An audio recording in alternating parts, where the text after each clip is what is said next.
Hello and welcome to the OMEN Esports Report for our last show of the series. It's a little bit sad to be honest with you, but we're still going to have a pretty good time. What's this? Okay. Greetings from USA. Bear with me a second. Dear Mark, currently sunning myself in America. Hope you have a lovely time, yada, yada, yada. Good luck from Rachel. Slightly worrying. Unbelievable. Not doing this show on my own, Don't worry about it. We're not going to leave you to do it on your own. Welcome, Rachel gave me a call. I'm going to come in and stand in for her. Don't worry. Who sent a postcard, by the way? I don't know. Just send a text. Come on. Give me a ring. Easy, Rachel. Well, let's take a look at what we've got for you tonight. Coming up on tonight's show, we take a look back at the month's past action in the Esports 60. Our guests' aiming skills are put to the test in the Headshot Challenge. We'll be joined by special guests Jacky, Martin Creek, Orcs and Gregan. I had a little bit of a heart attack until you walked down those stairs there, to be honest with you. I thought Rachel just left me on my own, high and dry. It was tempting. You were going to leave me? Kind of a little bit. I mean, I'm glad to have you here on the show anyway, Gio. Should we get things going? Let's do it. Roll titles.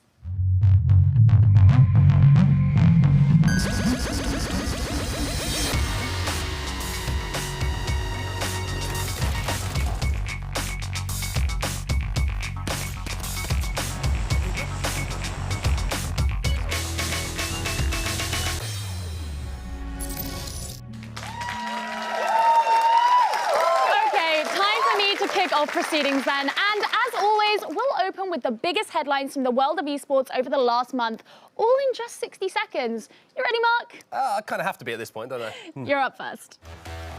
Okay, Season 3 begins in Apex Legends and brings with it a new legend, Crypto. Rumours in the industry that the RLCS might be considering franchising. Fnatic turn back the clock by picking up a win at DreamHack Masters Malmo. All three EU teams battle their way to the quarterfinals of Worlds. Riot announced 7 new games are on their way. The facelift for fan favourite Cash is revealed at ESL New York. San Francisco Shock beat Vancouver Titans to win the OWL title. Epic Games kept everyone guessing as Fortnite began Chapter 2. And finally, some sad news as Splice revealed to be shutting down as a brand.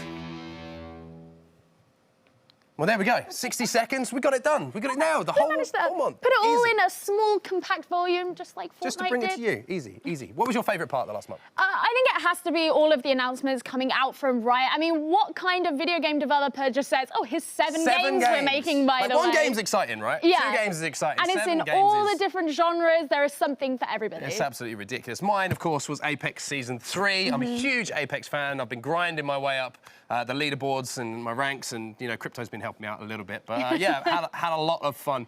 A lot of fun. Well, one other thing I thought we could take a look at is something I've had put together called the Month in Numbers Twitch Edition. This takes a look at what were the best performing games for viewership on Twitch in September in 2019 versus 2018. Well, here we go then. Let's start off. Fortnite, look at this, massively down compared to 2018. Yeah, and World of Warcraft is up significantly in 2019 due to the release of Classic. I know a lot of people have been playing that, obviously been playing that. GTA is up due to the amazing emergence of role-playing, and I've been watching so many Twitch streams of that. It's so entertaining.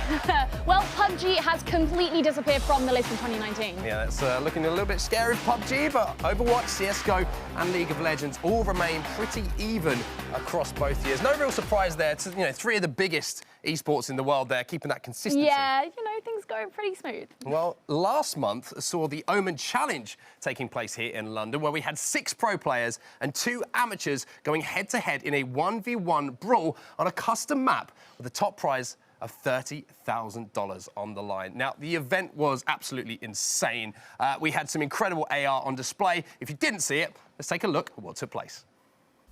Welcome to the OMEN Challenge 2019. It really doesn't get any better than this. I think this is going to be wild.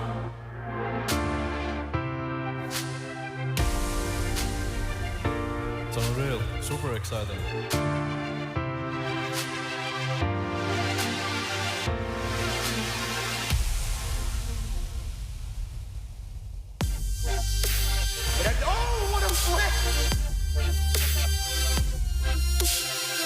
Oh my, that's the way to finish it.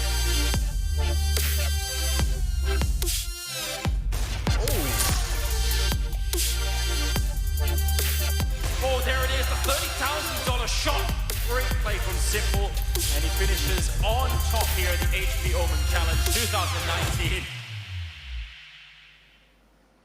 So if we needed to be told, Simple's really good at Csgo. Well, Yeah. I think we all pretty much knew that, but how good did that look? Oh, it was amazing. I got one of the T-shirts that had his name on it, which everyone was going for because they all wanted the Simple one. Yeah, I'm not surprised. I mean, how scared would you be if you just went into a game of Csgo and saw Simple And it was on the him. team? Yeah, no, I would. You're out there, you quit. Anyway, we've got plenty more to show you today, so let's have a look and a reminder of what's coming up on the show. Still to come on the show. Counter-Strike virtuoso Jacky joins us on the sofa. It's Team Mark versus Team Geo in the Rocket League Challenge.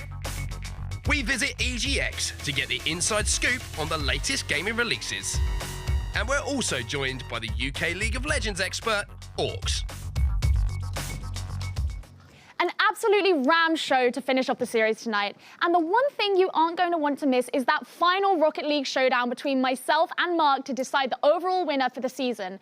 Don't forget, we'll be giving away the incredible prizes on screen now to whoever guesses the correct outcome of that match. Details are on screen right now on how to enter. But it's time now to introduce our wonderful guests for this week's show. Welcome. And of course, welcome, Gio, to this side of the couch. Yeah, last time I was special here, place to be. I was on that sofa. Now I've been demoted to this You've been one. promoted. Come I on, mean, everyone that has to work with me says they get demoted. I think it's a bit unfair, to be honest. Promotion. I'd welcome. love to sit there, mate. Well, maybe you will one day. Welcome along, everybody. Looking forward to the show? Yeah. Should be a great day. Okay, well, we'll start with you, Jacky, of course. You've got some beautiful glasses on there. Thank you very much, that we have sir. to just highlight very quickly. Look If at you don't know those, who, rose-tinted. if you don't know who Jacky is, let's take a quick look. You peek into this, you have to be a very brave soul. James, he actually finds both frags though. I reckon Endpoint should be able to come in fairly strong. I think this is the one time they're not going to live up to their name tag. This might be a cheeky play through the smoke, does push him, but the timing, no, surely not. The butcher play comes through. Oh, she's going to get slaughtered. An Astro. And I hope you've enjoyed the stream though. From me and from the Tick Master himself, we will see you next time. There he is, the man himself, the myth, the legend. Jacky, how are you, mate? You good? I'm good. It's good to see you. You know, we've been away for some time, but I'm reunited near you again. It's great. We are in the same kind of area, I know. which is terrifying for a lot of people, but It's a lot of fun for dangerous us. game. Let's talk CSGO though, because obviously, well, that's where your bread and butter is. That's what you do best. The current state of CSGO is very interesting because we've had a lot of different winners kind of popping up recently. We have, right? Obviously, New York. I was there covering the B stream. It's the fact that EG finally returned to CS, which is like one of the most prestigious orgs in gaming as a whole. They pick up NRG. They were a team that were on top, absolutely demolishing it, just showing how good they could be as a squad, right? They rebrand, they come in, they don't drop a single game. They go on to win the event. Huge storyline. I mean, not dropping a single game Yeah. in any game, in any esports, insane, right? It's Especially when you're ridiculous. returning to, like, as a brand like EG were. Yeah, and then they just go on to Malmo. Everyone's thinking, all right, you know, are we into the hype now? Are they going to be able to carry this on? But no, all of a sudden that's where the changes happen. The new Fnatic roster swoop in, absolutely smash it. Everyone's hyped to see Golden back. It's crazy, Mark. Things are looking absolutely ridiculously competitive. And of course, for a CSGO fan, which, you know, we all have that little bit of us, when Everyone the loves majors CS. roll around, Oh, we always yeah. have to turn on the CS and see what's going down. It's just exciting times for the audience and for spectators. There's so much coming, especially with the Pro Tour that's now coming into effect, which is kind of like the next step for Counter-Strike's evolution, I feel. In a lot of the ways, the tournaments now have a linked meaning across the board. It's crazy. It's a great time to love CS. Okay. Well, one of the interesting things that's going on in CS at the moment is they're making changes to how the economy works in the game. Why don't you tell us a little bit about that and maybe explain it to people who maybe aren't so familiar with the game? Okay, well, yeah, we had the economy change that came in a little while ago now, which basically made pistol rounds a little bit redundant in the way they played. Before, you would really get a big bang for your buck if you took those pistols. Jason Lake would have been very happy. But the difference is these days, where the economy's in a little bit of a different state, you get that increased loss bonus, there's more to play for. You can't really break someone's economies as easily, right? But once that came in, there wasn't really much discussion of is this going to be updated? Is this going to be changed? Is this going to be based on feedback? It just kind of happened, and it's been the same since. So now people are starting to talk about the fact that, is this just how it's going to be? Is there going to be any potential changes to that? What are we looking at here? Because obviously, changing the economy is literally changing the entire heart of the game. I mean, the interesting thing for me is, it's great for me because I lose most of my early rounds, as you would expect. So I actually get to use an AK occasionally in a round of CS, which is great fun. But how do you think it's going to affect the competitive meta? Have we seen any changes? We have definitely seen changes in the way the game's approached, right? Because you can buy more regularly. It completely basically changes some of the maps and the way they're played, just because you can get, you can get those full buys out more. It is sort of the question, though, of has that increased pace of the game and being able to just invest all the time change CS in a way that, maybe isn't for the better? That's what we're kind of sat at now, where it's a discussion on that. Okay, it's in the works. It's not just Counter-Strike, Jacky, of course. No. For you dabble in many different titles. One of them is kind of one of the forefathers of esports, and that is, of course, Quake. Talk to us a little bit about some of your Quake work you've been doing. The grandpappy of FPS. It is the pappy. It is indeed, and it's a great feeling to work on it. It's a game with so much prestige and history behind it, with all the amazing things that have come from Quake and QuakeCon as a whole, and I now get to be a part of that alongside Zoot, who's a very established member of the community. We've basically made a bit of a boy band called Jazuti. It sounds like I don't know what it sounds like, to be honest with you. I'm not going to get that right. It's good, though. It works, but it's been really fun. We've essentially done a good majority of Stage 1 of the Quake Pro League. It's now coming up to Luca, which is the first LAN finals for it. So this is really a chance for all of the players to prove what has been proven over the course of the online season on LAN and have some huge results as we slowly get closer and closer towards QuakeCon 2020. Well, Mark and I already discussed the new titles that Riot are going to bring out, but one of them is this Project A that's been announced. That's going to be their tactical shooter. I know, one of the many. Their tactical shooter, and it's really looking like they're going after players of CS and Overwatch, both of which you do have experience in. So where do you think that may go with those player bases? See, now this is an interesting one, Gio.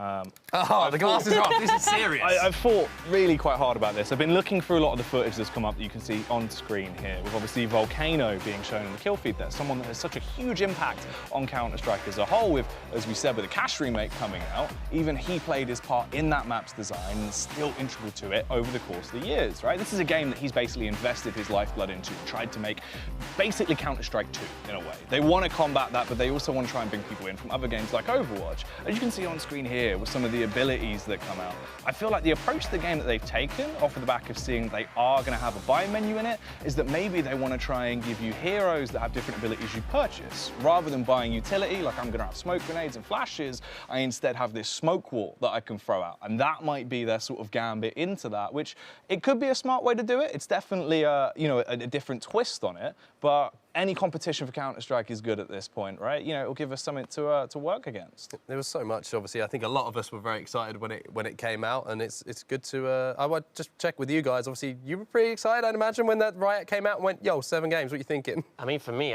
like the shooter was the most surprising one because everything else sort of fit into the world of League of Legends, which is Runeterra. But the difference with this shooter is it's completely just separate from that, and that for me was the biggest surprise. I'm excited for it. And they fixed the internet as well. They have. That was brave. To come out early and say, we've sorted out. They borrowed it from Google. Yeah. They gave it back. The servers. Well, maybe that's the most exciting thing, but so many things changing in CS and these other games. Jacky, thank you so much. But for all of you guys at home, here's a reminder of what's coming up. Still to come on tonight's show, we see who can aim under pressure in the Headshot Challenge. Jacky analyses an iconic Csgo clip in the breakdown. We learn about the history of modding in esports. And Martin Creek joins us on the sofa.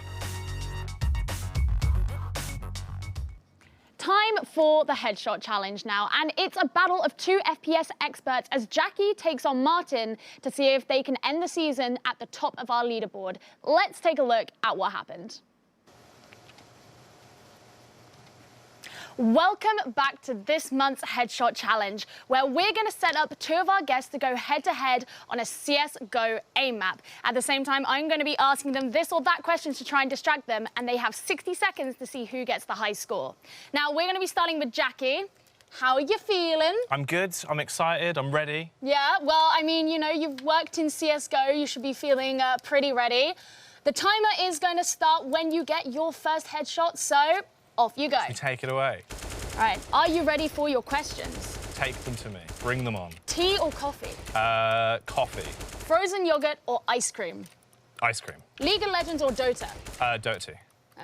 Okay, that wasn't one of the options, but fine, we'll add the It's the two. same game. Jedi or Sith? This is an important one. Sith, because I'm edgy. Yeah, I can tell by your shirt. Thank you. Hard-boiled or soft-boiled? You've got just about Hard-boiled 10 eggs. seconds left. The Every pressure day. is on. PUBG or Apex? Apex. And last one, restaurant or takeaway? Takeaway. Time's up. You happy with your score? I could have done better, to be honest. You know, I feel like the Dota 2 question threw me off. All right, well, it's time to see our next competitor, Martin. So now it's time to see how our second guest, Martin, is going to do. Now, Martin, not going to tell you how Jacky did. I'm going to tell you you're going to have to try really hard, but there still is that chance to get at the top of the leaderboard. Gotcha. Your time starts after you get your first headshot. Go. Pancakes or waffles? Waffles. Apples or pears? Pears. Ah, wrong. Popcorn or nachos? Popcorn. Batman or Superman? Superman. Pac-Man or Tetris? Tetris. Yeah, it's got better music. Zoo or aquarium? Aquarium. Backstreet Boys or NSYNC? NSYNC. So much passion. Hotel or camping? Hotel. Night owl or early riser? You've got just under 10 seconds. Night out. Coke or Pepsi? Coke. Smooth or crunchy? Crunchy. Wet or dry? Dry. Last one, hungry or thirsty? Thirsty. Oh, the time is up. Okay. And now, time to see how our contestants did. Well, now it's time to find out what the scores were. Boys, are you ready? Absolutely. Which of you thinks you're actually going to come higher than the other? This guy. Do you think I did Oh, better? come on, have some faith in yourself. He's a Counter-Strike guy, all right? So, yeah. That's why I'm a putting commentator, blame. you see. Yeah. Wasn't my strength. Well, if you look behind you, you will see the leaderboard. So actually, it looks like Dan Gaskin I've been beaten by method going to be again. sitting at the top. Jacky, you're there with I 30 know. points.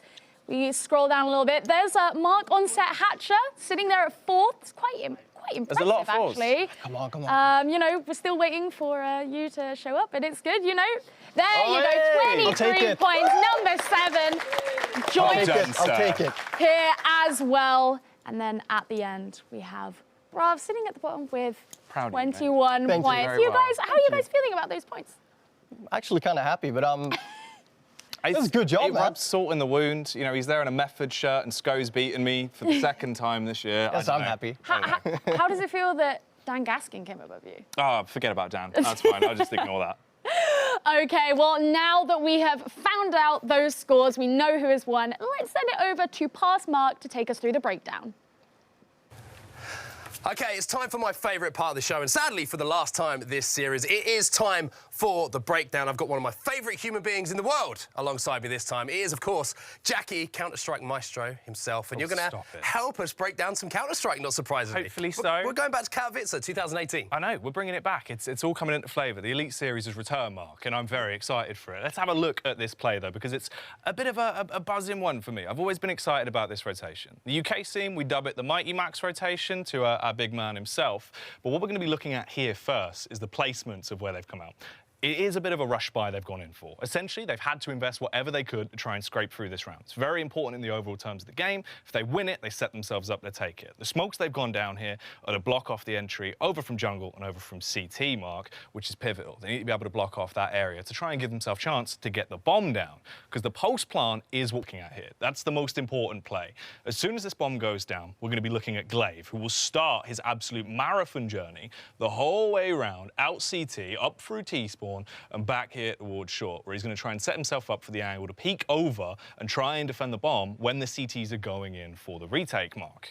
So we're going to watch this roll on a little bit and see the play obviously develop itself. And you know, things aren't looking too bad at the moment. It's kind of evened up. But this is where things really start to turn here. You'll see a few players drop and you'll find, you know, the situation you don't want to be in if you're trying to be in that post-plant position. Yeah, it gets a bit rough, right? Device is left in a scenario that is really, really unfavourable in terms of his odds of winning the round, but luckily his saving grace in Glaive is starting to make his move over towards short. Ideally, Device gets one frag here. Instead, he falls, and now we're left with this scenario. 4 players alive, all of them on fairly high HP, which is never a good position to be in, Mark. So then we're going to see this huge play here. This damage done is so important to the result of this complete play. Yes, it is. The post-plant there coming into full effect. Glaive kills 2, but also also leaves them on low HP, he goes in. Although SK played it flawlessly, one player on the bomb, one player holding for that push upstairs, he's still been able to execute both of them and clutch out the round purely because of him having the advanced positioning that he had with a post plant, being on shore, and the fact the time was so low, they couldn't come off the bomb. They had to just accept it. So post-plant position is obviously what you were highlighting here.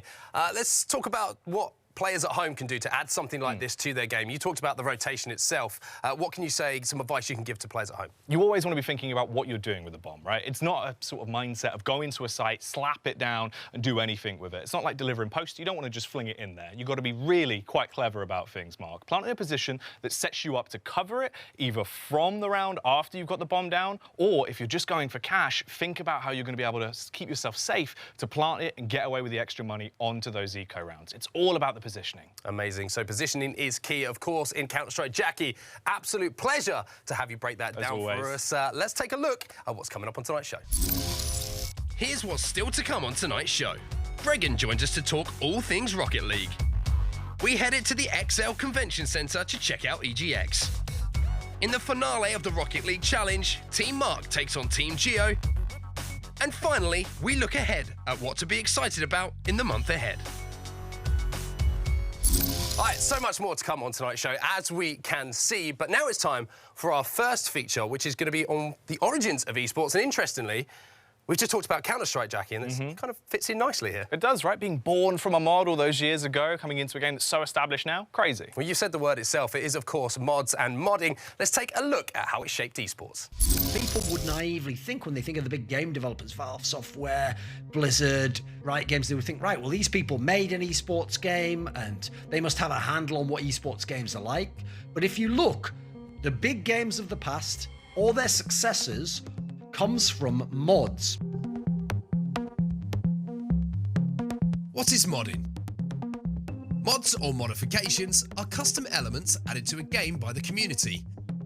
These can range from a new skin for a character, all the way up to a whole new way to play. You look at a game like League of Legends, Dota 2, Heroes of the Storm. These games all go back to Dota, Defense of the Ancients, which was a mod, it was originally just a map, of Warcraft 3. Games such as Warcraft 3 spawned thousands of custom maps, custom characters and custom game modes, all driven by the community. The original Dota was one of these game modes, and went through a number of iterations and a number of creators, before eventually settling on Defense of the Ancients as we know it.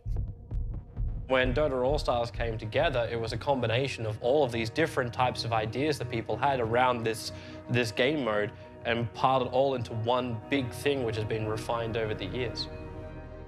Mods allow players to make the games they otherwise didn't have the expertise to create from scratch.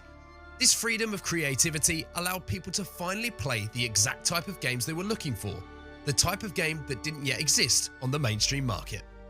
At the time, I was really interested in counter-terrorist forces. That level of sophistication in terms of the weaponry, in terms of the tactics, I thought that would make a great theme for a game. Our server was called like the COD of DayZ, that it was that kind of just spawn, loot up and kill everyone else and go hunting. And that's where Battle Royale came from, because I saw that people were spending, about an hour every night on the server. They would come in, play for an hour and leave.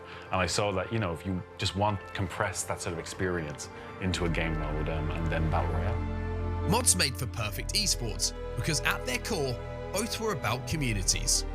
Both were driven by passionate creators and competitive player bases that strive to improve themselves as well as their game. Dota started as an idea, a custom idea, which developed into a community, which then developed into a competitive community, which has now developed into an industry. I believe I'm the luckiest man in gaming. From someone who had no experience in gaming, was essentially an out-of-work photographer and designer, and now I'm creative director at a games company, and to be given that chance is huge. I bless my lucky stars every day. Whatever the future may hold for esports, there's one thing you can guarantee: mods will still have a part to play.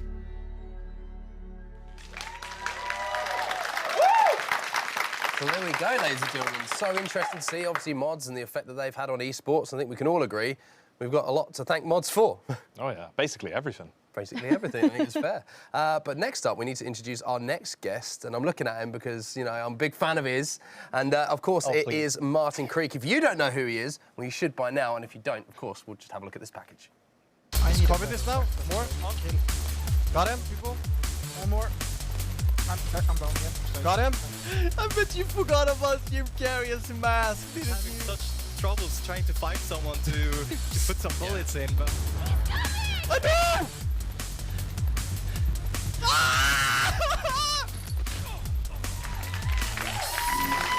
Welcome, Martin. Welcome to the couch. Great to have you here. We've just learned a little bit about you. Firstly, you know, welcome, as I say. Let's talk about your career, because we were lucky enough to meet for the first time a little bit earlier this year, working on a little bit of Fortnite together. But tell us where it all started. Yeah, right. So you and I met when there was a Fortnite tournament, Fortnite casting. It was my biggest event in my casting career. Before that, I was just a streamer.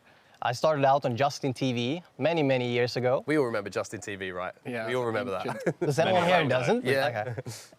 And then I went over to Twitch, like, because you were kind of forced that way, right?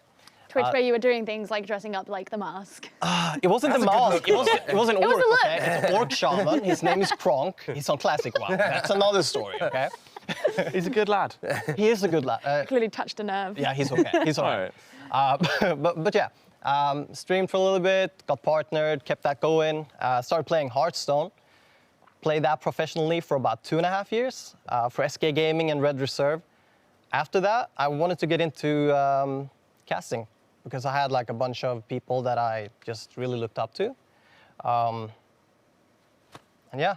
That's where you are now. That's where I am now, yeah. So obviously we sort of touched on Fortnite a little bit, but it's also World of Warcraft you've been involved with. But I think we should continue down the path of Fortnite for a while, because we had somewhat of a, you know, an event that happened recently that kind of blew the internet up. It blew media up. It blew almost some people up, to be honest with you, with the way that they reacted to the game. Talk to us about, you know, Fortnite Chapter 2 and obviously the event that went around there.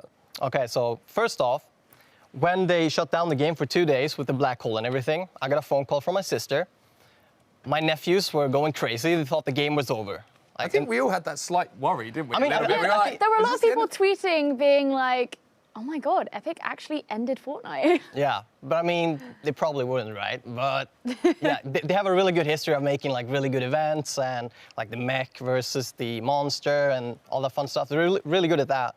And this is a whole new like revamp of the game. I wouldn't say it's completely different, but it's more balanced now, I would say. There's no mechs.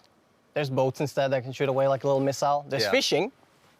Oh, XP bars as well, I saw. XP bars, yeah, I think that's... XP bars, yeah, so it's kind of turning into an MMO. I feel like a lot of the competitive... Minecraft.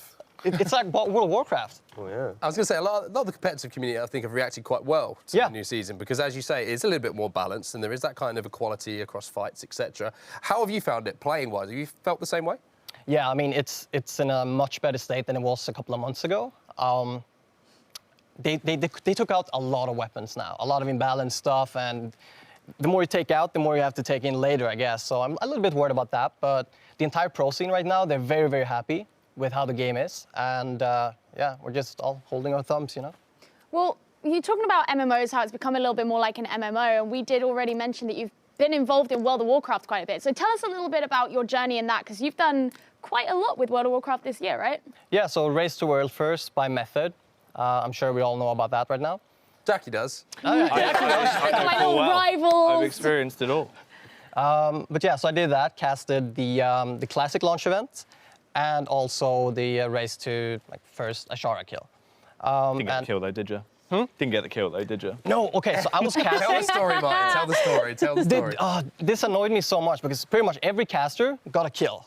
Like they got to cast a kill. Yeah. I only got to cast like re-kills. Like I got no kill. And a funny thing, I was heading out of the Tech TV of the studios on my way home as they were doing the last try of Ashara, and then all of a sudden I hear like, no, you have to say. And I was like, all right, I run back like with my bag and everything, and they get the kill, and everybody, what?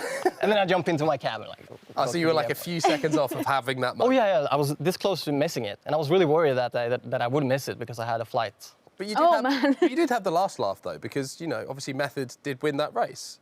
So, Jacky, I know you were sort of chirping in there and saying, if you weren't aware, by the way, that Jacky was casting some of the other teams who were trying to make that, that world first. We sat up. So following before you limit. start having a go at him for missing out on that. Wait, I got the cast of kill though, mate. Your cast of kill was a bit underwhelming though, by your own admission. Yeah, it was mostly a discussion about my chia pet that I had grown over the course of the event. But she was a lovely lady. Charlotte grew very well, and I was surprised. Unfortunately, she did die at the end of the stream, but I think due to not enough sunlight. Charlotte. But, it happens. It happens. So Parts come and go. World of Warcraft has kind of re-exploded onto the esports scene a little bit, to be honest, with the Race to World First. Has kind of carved a path out for it. Where do you see that going in the next sort of 6 months, 12 months? Okay, so obviously there's new raid tiers coming out soon.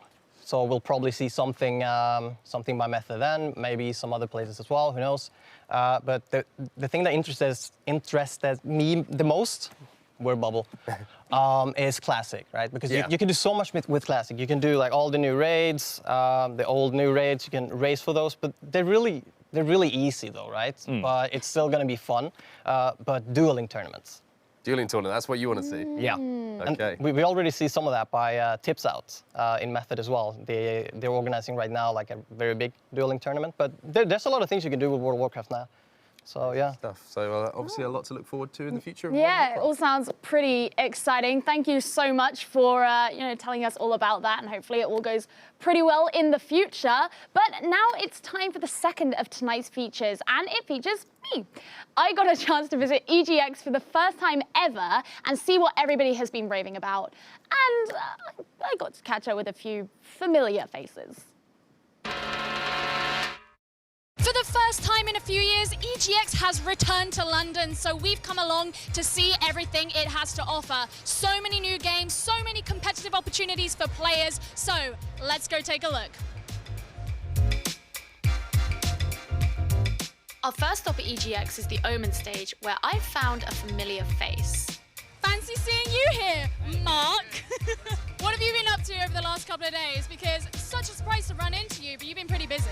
Super busy, yeah. I've been stage hosting the beautiful OMEN stage behind us. We've been doing competitions, tournaments, challenges, giveaways, and having a lot of fun with it. It's been a great time. The most important question, how much caffeine have you had over the course of the few days so far? I think you're gonna have to invent a new unit of measurement, to be honest with you. It's 1 onset is what I've had of caffeine, which is a lot.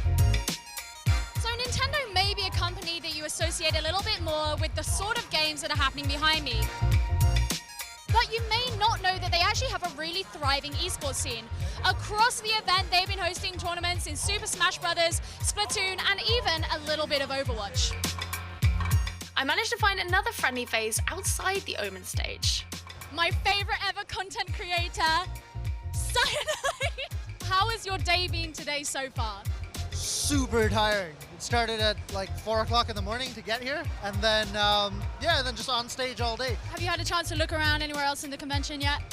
No, my life right now is inside the OMEN booth, but tomorrow in the morning I'm going to come have a look around. Riot Games had a big presence with their newly announced card game Runeterra.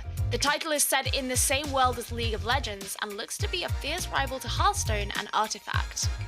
Year on year, one of the staples of EGX is the Capcom Pro Tour EU qualifiers. Behind us, we see 2 of the best players fighting it out for the top 32. Those players who make it into the top 8 tomorrow can earn points to go into the Capcom Pro Tour. The competition at EGX is always very stacked. It's an event that gives you a lot of mileage if you come far. The EU regional finals ended with UAE native Big Bird claiming the belt. What's special about EGX is not only the celebration of gaming, but also the strong sense of community it inspires. The community here is literally the one thing that makes me want to come every time. Literally the people, everybody's understanding and accepting. It's literally just like a family. And I genuinely have like built friendships, like long-term friendships outside of the game through here. All in all, it's been a great return to London for EGX. We've seen new games, old games, great competitions, and we can't wait to see what it has in store for us next year.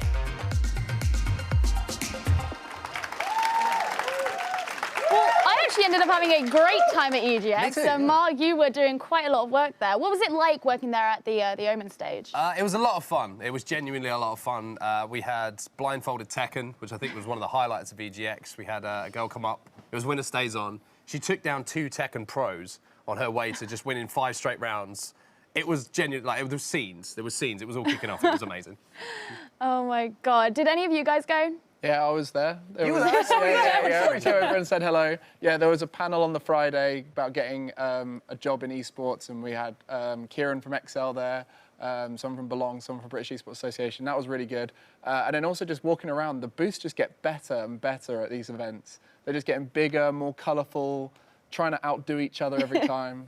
Yeah, it's good. It was definitely amazing for my first experience. But moving on from EGX, it is time to talk to Dan. But before we do, let's have a look at some of his highlights.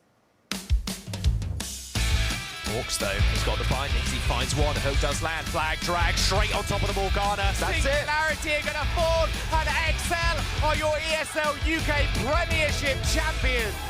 I can't wait. Fnatic are going to free Zero Diabolus and crush them. They close that one out fast, and credit Shikari back to back, champion of the UK. So, Dan, things looking pretty exciting there. You've had a pretty storied career, but the first thing that we really have to talk about is the things that have been going on with the LEC teams at Worlds, because that's kind of shaken the world of esports right now. Yeah, I mean, coming into Worlds, obviously G2 had a great performance at MSI, winning the whole thing. There was a lot of expectations on them. Fnatic had made it very close, but the big surprise was Splice. They had a really close series against Unicorns of Love to get through play-ins, and then for them to get not just to group stage, but also to the knockout stage was obviously a massive achievement. Unfortunately, they're now up against SKT, and the Korean teams, once again, are looking like a dominant force. So both Korea and the LEC have got all three of their teams through to the knockout stage. It's looking like it's going to be really exciting to see how it pans out. Yeah, a lot of people have been talking about how North America haven't necessarily been doing so well. You had the biggest smile on your face then as well. Well, biggest smile. What do you think about that?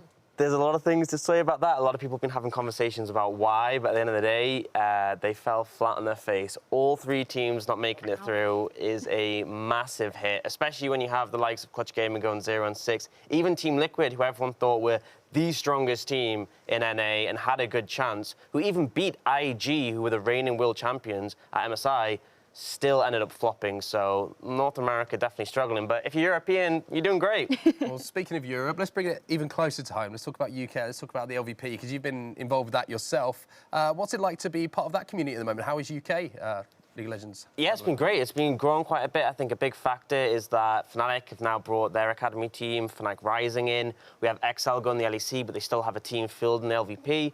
And it brings up the competition for everyone else. A lot of orgs trying to compete with that, not just in terms of strength on the Rift, but also in terms of branding. So a lot of attention put there. We recently had the live finals at Twickenham, which is the sort of home turf for XL. But unfortunately, they fell 3-1 to Fnatic Rising, but it was a really close series. Well, you talk about XL. They are the team that you used to play for. So how do you think about their performance at the moment? Do you think maybe one day they'll have a spot on the world stage? I mean, I think they definitely want to change things up for next year, because I've spoken a bit to some of the staff members. It's obviously been a big hit in terms of performance to come 10th place back-to-back in their first year. Out of 10. 10th place out of 10. It's rough, but I think they're happy with the way their brand's developed, and for them, going into next year, they're like, look, we want to make changes. Their goal is to make playoffs for the LEC, so if they can shape up and achieve that, then they'll be happy. Well, talking of Excel, obviously, you know, one thing that we always look forward to is the world song.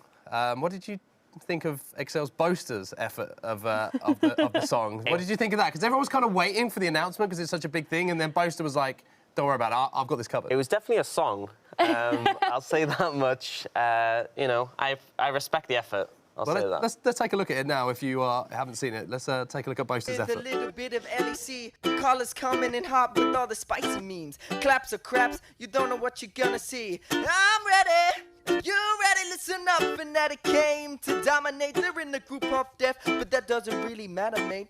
My boy Reckless, eating y'all for breakfast. Here's a word of advice, don't underestimate Splice. Up next is LCK, Vicky is back, giving all the other mids a heart attack. With them you got Griffin and Damn One. Damn son, that ain't giving up until the game is won. Now the LPL won't settle for less. You got IG, RNG, and FPX. The fans can wait to see what China brings. Forget double if they got Uzi and Mig, yo, NNA. Amazing. Like, I love the genuine shout out to ukulele. Boaster. I love the shocks is in it. It was such a weird mix of genres. Do you know what I mean? It's kind of like rap, but then also the ukulele in the background. yeah. Shout out to Boaster. Raise your boasties, mate. it Raise your boasties. Raise your boasties.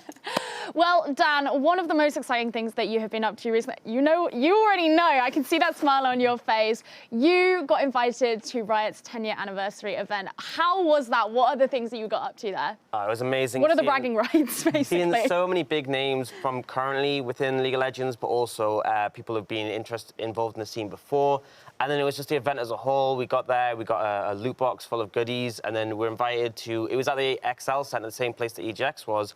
And they had a ton of PCs set up. We got to play their new card game, Legends of Runeterra. You could play some League of Legends. I even got a chance to play their new mobile port off League of Legends, Wild Rift. And we were there for the European announcement of all these new games. It was just such a hype environment to be in. So speaking of obviously the mobile port here, how do you think that's going to kind of open, the game up to some maybe new markets that hadn't been playing the game before? Yeah, well, I think a big thing is that it's not just a raw mobile port. They've actually remade the game in mobile fashion because they felt like if they just translated everything over, it wouldn't fit as well for a mobile audience. Obviously, they had to have mobile controls, but to change things like make the game shorter pace, less minions to a wave, faster goal generation, and the games, you sort of have like a 20-minute game time compared to League of Legends, which is usually quite a bit longer than that. So even if you're not so much a big mobile player, if you're looking for a sort of a quicker game, if you don't have as much time, I think it's definitely something you can have a go at. I think it's fascinating to see so many games kind of coming out with mobile versions at the moment. Obviously, PUBG, we've seen Call of Duty recently, and now we're seeing, League of Legends. I think it's a real market that in the next few years you have to wonder kind of where it's going to end up. Well, I think that's the big thing as well, is that they had TFT. They've also announced Legends of Runeterra. Both those games they have planned on release to be available on mobile and on your desktop. Amazing. Well, Orcs, thank you so much, obviously, for having a chat with us. But I think it's about time, Gio, if it's all right with you, that we introduce the man who sat on the end of our sofa. He's been very quiet over there. He's been waiting his turn. It is, of course, Gregan. Let's take a look at what he gets up to.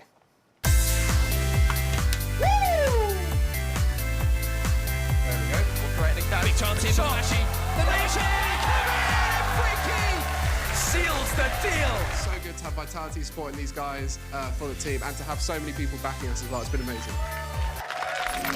Welcome back, Gregan. I recognise that stage. Yeah, welcome back. It's good to be back. Obviously, we should talk to you first. You've got that Vitality shirt on. You're sporting the black and yellow. RLCS Season 7 champions, ladies and gentlemen. Can we give it up, please? Vitality. How was that for you? It's one of the most unbelievable feelings ever. Just there's three main things that I describe it is the overwhelming joy of winning. I couldn't smile hard enough. I wanted to smile. Like, the whole speechless thing which people talk about, and you're like, oh, they're just saying that. Genuinely was speechless, didn't know what to say. And then the fatigue of going through a whole tournament, the fact that this is a 2-year project to try and become world champion, it's all built up to that moment. That was pretty special. And then just not knowing what to do next. Normally I'm like, what's the next game? And then suddenly you're like, there is no more games. What do we do now? And you hold the trophy very close to your heart, I think. So yeah, it was incredible. Well, obviously Season 7 went fantastically for you, but we're now moving into Season 8. How's that looking? Well, Season 8 is kind of crazy. Rocket League Esports is kind of crazy at the moment. The last 8 events, we haven't had a single double winner. They've all been different winners, and we're going into one of the most chaotic RLCS seasons yet. In both North America and Europe, no one knows what any game's going to turn out to be. There's only one team that's remained consistent. In North America, there's the big 3 who normally finish first, second, third. 2 of those are now in the middle of the pack. One of them's fighting out of relegation, potentially. And then in Europe, it's just anyone can win. It's crazy. I mean, what do you attribute that to at the moment? How close those teams are and, how competitive this season seems to be? Is there any particular reason that you could put your finger on? I think it's just there's such a huge pool of talent now because Rocket League is a very new concept in terms of esports. You can't have transition of FPS shooter into Rocket League because the skills are so different. So now we're seeing a huge amount of players who've got that skill set. There's just shuffling going on, players who are staying around maybe a bit too long, new players coming in. For example, in North America, Pittsburgh Knights are doing really well, and they came up through the lower league and they've come in and started beating everyone because they've got that drive, they've got that passion, they're new to the league. Do you feel confident that your team will be able to do just as well in this coming season with all this new talent, with all this, none of the teams constantly winning the same thing, that lack of consistency. Do you feel confident that you can recreate those results? I'll tell you now, I've never felt confident because I see the highs and lows of the team. You obviously have to try and go in with the intention of doing your best. But for example, on day 2 of Worlds that we won, I was moping in my hotel room thinking, oh, we haven't done enough, we need to do more, because you always can see what you can do better. But then obviously we did have enough on that occasion, and every game I have no idea how it's going to go. We just try and prepare as much as possible and play the best we can. I believe in the team. As long as they play their best, we are probably the best team on paper in any game. But then every team is now raising their levels, so we just have to keep being more and more consistent. Well, so it's tough. Let's talk about Vitality as an organisation, because obviously, you know, you're hugely involved with Rocket League yourself, but you have other responsibilities as well. And we saw at EGX, you had a couple of Street Fighter players that were there. That's why you were kind of hanging around. What's Vitality like as an organisation at the moment? It's an amazing organisation to be a part of. We're growing and developing incredibly fast, huge levels of investment. And I think the future is very bright for us in terms of getting teams that are winning a lot more tournaments, you know, coming up the top. For example, our Csgo team has done fantastic this year. The Rocket League team has done well. And we just want to be the strongest team possible, the hard-working team. And I've always got to mention it, Vitality does some of the best content in esports. We have an incredible brand team, and the amount of production we put on is fantastic. And I'm sure you're going to be seeing some good stuff coming up soon. Well, Gregan, thank you so much. It sounds like you have had, obviously, an amazing Season 7 and hopefully an amazing Season 8. But all this talk about Rocket League has really made me want to watch the final episode of the Rocket League Challenge from this season, where we find out the final winner. Is it going to be Team Mark? Is it going to be Team, well, Rachel, but Gio? Let's find out. All right, ladies and gentlemen, it is time for the final Rocket League Challenge of this series. We've got Jacky joining myself, my brother. This is going to be an easy win. We've got Gio and we've got Orcs going up against us. They've drafted in Gregan as well. You know, Rocket League coach extraordinaire, which is a little bit unfair, but we've also decided if I win, I'm winning the whole thing, right? Because I'm 1-0 down, winner takes it all. Simple as that. You ready, guys? Here we go. Ready? Here we go. Jacky, I'll go for the ball because I'm in front. Exactly. Yes, exactly, yes. Oh, Jacky! Sorry, I should have said I'm going for it. Fine, fine, honestly. Oh, my God. Dan, give me some positivity. Make sure you bring us the ball. Oh, it's near the goal. Get it away from the goal. So you got Dan, talk to me! Now, boost towards the net, boost towards the net, go towards the net. Oh, I've got that's going in! Oh, that's going in! Like this! Yeah! There we go! Fist bumps, boys! Yeah! Go! Over! Yeah, those spikes, they are good. Yeah. Yeah, I had spikes earlier, like but I coaching, didn't get the ball in time. It's vaguely near their goal. Do something about it, Mark. Oh, no. Save that. Go on, Mark. Go on, Jacky, get out of the way, man! Mate, why are you ramming You're in the way! You're literally doing your driving lesson. Look, I'm going to head from the ball. We'll go from there. You know. Here's our benefit is their team is falling apart. Jacky! I love that. There we go. Falling apart, they glued back together again. There we go. Oh, okay. Hey, good defense. Wow. I got caught in the crossfire of a punch. Jacky, it's me. Oh, I didn't do it. Come on. Give me something to work with, boy. Okay. I'm trying to clear this. Mark. Jacky. Mark. Oh, what a no! Careful with the tornado, you might own goal. Scenes. How is this like some Sim City? Oh, there we go. Wait. Mark. Go in. What a save! Are you kidding me? What is this? Right, so you can use that in defense. Right, use the spike, get him in. Go full hedgehog. Bang, good stuff. None of this. All right, seconds, Jacky. We are about to steal the win. Jacky, I'm literally... Dan, I will never forget that moment. Jacky, get out of the way! Oh, my goodness. Where is the ball? No. There we go, good clear. Right, we're going into overtime. Oh, my God. You're both sitting on 0. Oh, Jacky, it's all you, brother. I'm not anywhere. Oh, I missed the ball again. Good stuff. There we go. I'm like lightning. Oh, no. Mark, get it out of there. Get rid of him. There we go. What was that? Nice, that might be in. That might be in. That's such a scream. Get it. Come on! Yes! There we go. That's what we call a victory right there. Oh, this is the biggest fix of all time. Like, as if it's bad enough. So this series, they've had someone who has like 1 billion hours of Rocket League, and then the last one. Don't good game me. Good game. Well played. They bring in a professional Rocket League coach. Like, I'm not having this. On behalf of Rachel, GG's.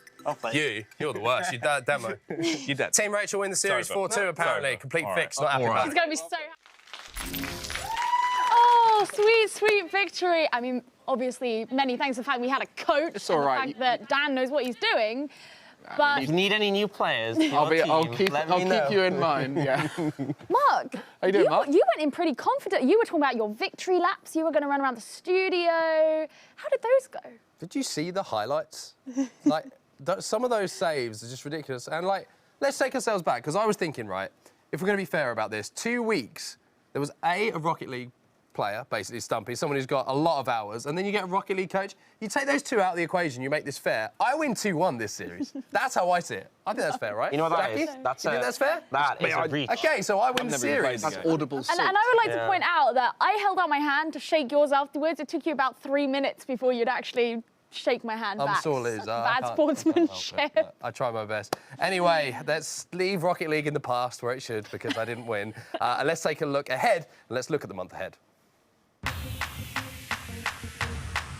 Coming up this month, the WCS Global Finals sees out the StarCraft 2 year, live from BlizzCon, October 25th to November 2nd. The group stages have come to a close, and with 3 LEC teams making it to playoffs, Worlds 2019 is shaping up to be huge for the European League. One of the more visually stunning CSGO events of the year returns to Copenhagen for 2 days of CS action. For the better part of November, the PUBG Global Finals will see 32 teams strive to bring home the chicken dinner. November 9th and 10th, Japan will host one of the biggest non-major events in the Rainbow Six calendar. It's certainly not one to miss.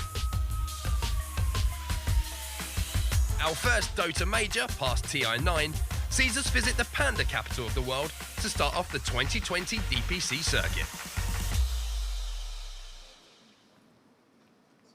Okay, ladies and gentlemen, it is time to announce our competition winner. Now, you might be wondering what this is. Of course, we've got the cake. We ramp it up every single time here on the OMEN Esports Report. Gio? Got to know how to celebrate. How is this? Celebrate with a cake. Let's find out who our winner is.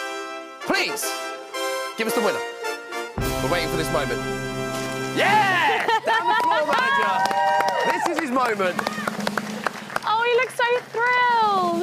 Everything all right, Dan? Did it end up ruining Sure. your hair? Oh, a little bit. Well, let's get the competition winner. Ladies and gentlemen, the winner of this week's competition is Ricky Hamlin. Congratulations! Dan, thank you so much for being our bearer of good news. And Kate, man, you can kind of disappear back into your little hole where you do everything at the moment. And that is going to do it for this season. Not just this show, for this season. Thank you so much to our wonderful guests for joining us this week. Thank you everyone who's been in the crowd. And of course, thank you, Gio, so much for filling in. It has been a lot of fun this season. A huge thank you to every single person who's tuned in, who's watched, who's got involved. It's been a pleasure to keep you updated with everything in esports. But for now, unfortunately, that's going to do it all. Thank you all so much for watching. We'll see you next time. Hello and welcome to a brand new season of the OMEN Esports Report. All right, then, let's kick things off. And what an audience we have today. Let's go. Scott! Stop! Clock! Incredible moment, not only for the game, but for you personally. Oh, wow! Found. This is pretty genius. Good night from Mark, myself, and all the 3 guests here. Goodbye!